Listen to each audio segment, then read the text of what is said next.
আসসালামু আলাইকুম। এখন আমরা তৈরি করব তালের বড়া বা তালের পিঠা। তালের পিঠা তৈরি করার জন্য প্রথমে আমরা একটি পাত্রে 2 কাপ পরিমাণ চালের গুঁড়া দিয়ে দেব।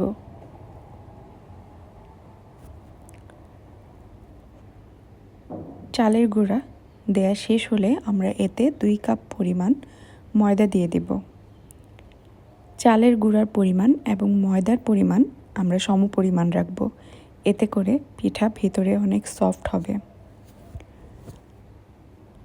ময়দা দেয়া শেষ হলে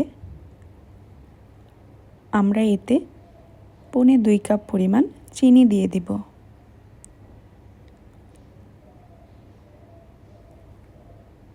চিনির পরিমাণটা বাড়িয়ে বা কমিয়ে নেওয়া যাবে, মিষ্টি যার যার পছন্দ অনুযায়ী দেয়া যাবে।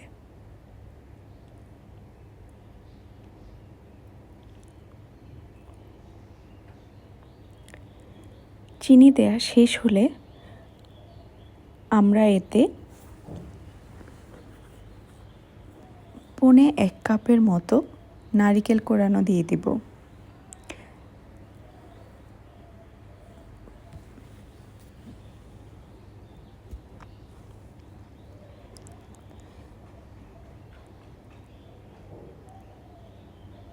নারিকেল কোড়া দেয়া শেষ হলে আমরা এতে 1 চিমটি পরিমাণ লবণ দিয়ে দেব। লবণ দেয়া শেষ হলে আমরা এতে 2 কাপ পরিমাণ তালের রস দিয়ে দেব। এতে কোনো পানি নেই, তালকে আগে থেকে গুলিয়ে রেখেছিলাম আমি। এরপর এটাকে ভালোভাবে মাখিয়ে নেব।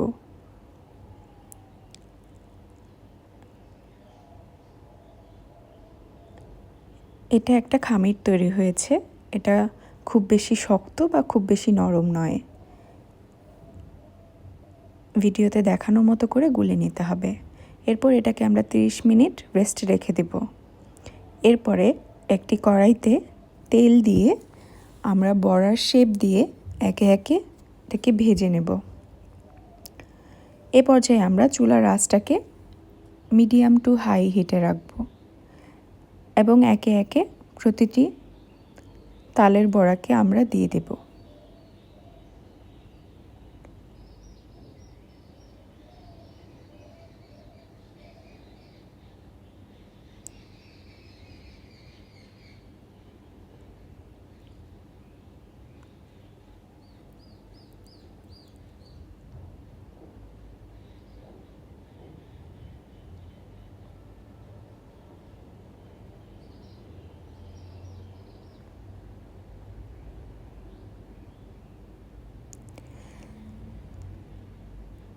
তালের বড়াগুলো দিয়ে দেওয়া শেষ হয়ে গেলে আমরা এটাকে একটু সময় নিয়ে আস্তে আস্তে করে ভেজে নেব এবং মাঝে মধ্যে আমরা একটি চটির সাহায্যে এটাকে খুব ভালোভাবে নেড়ে দেব।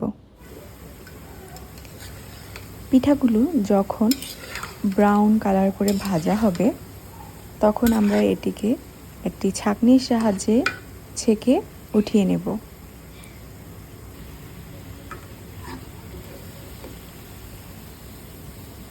এতে করে এক্সট্রা তেল উঠে আসবে না এবং আমরা একটি প্লেটে টিস্যু দিয়ে দিব।